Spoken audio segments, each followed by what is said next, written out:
Dick Smith with Vic Firth, giving my peppermill 101 course, I guess, today. To start over, we buy all of our wood from FSC wood suppliers, which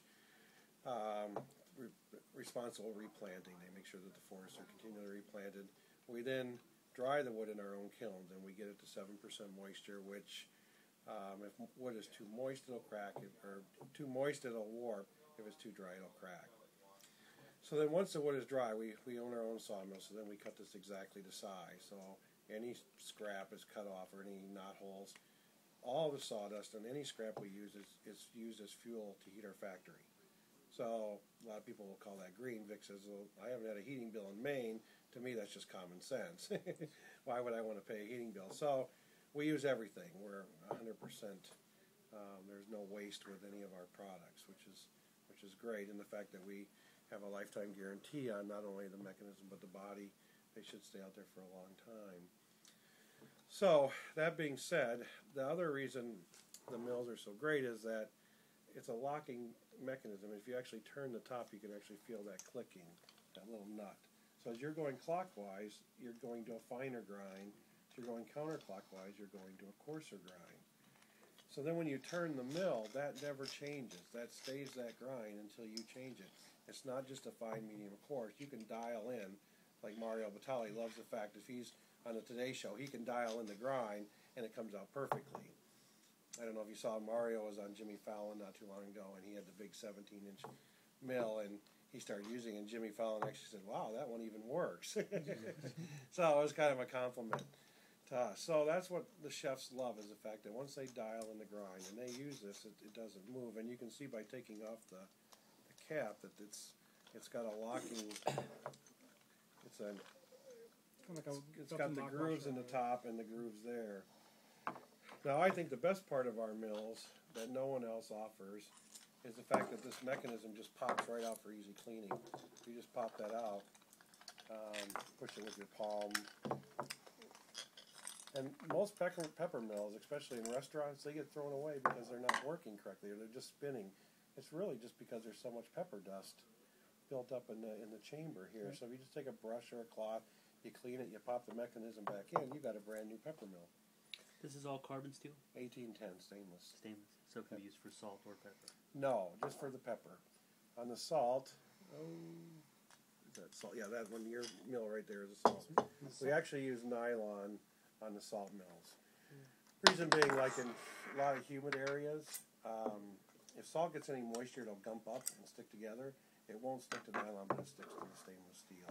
So it won't corrode the mechanism, it'll just stick? Correct, it just sticks to it, right. So this is just nylon against nylon? Correct. In that case? Yep.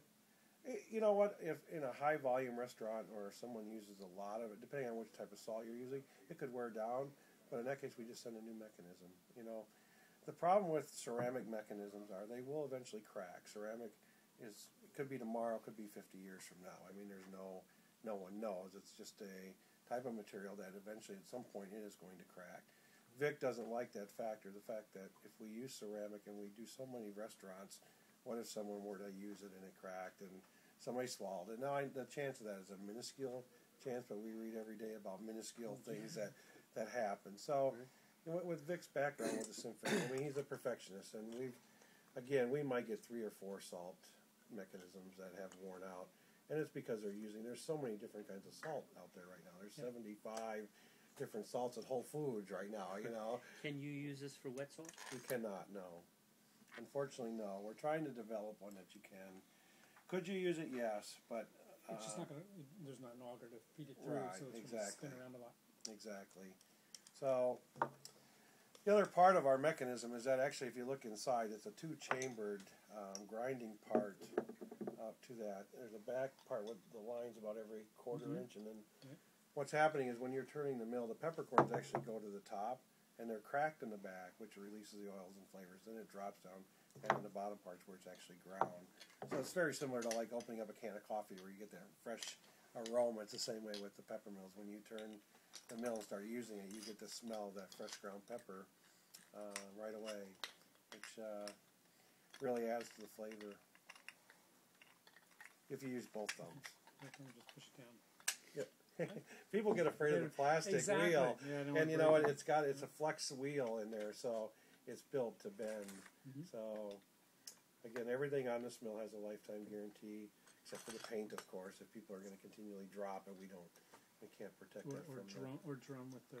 Yeah, exactly. We are working on an ultraviolet paint that will prevent you could go down the hallway, but it's about a 2-year process for Vic to finally give a thumbs up on something. The paint's about 3 times as much, so we have to justify that. And we're trying to fine tune it so that we can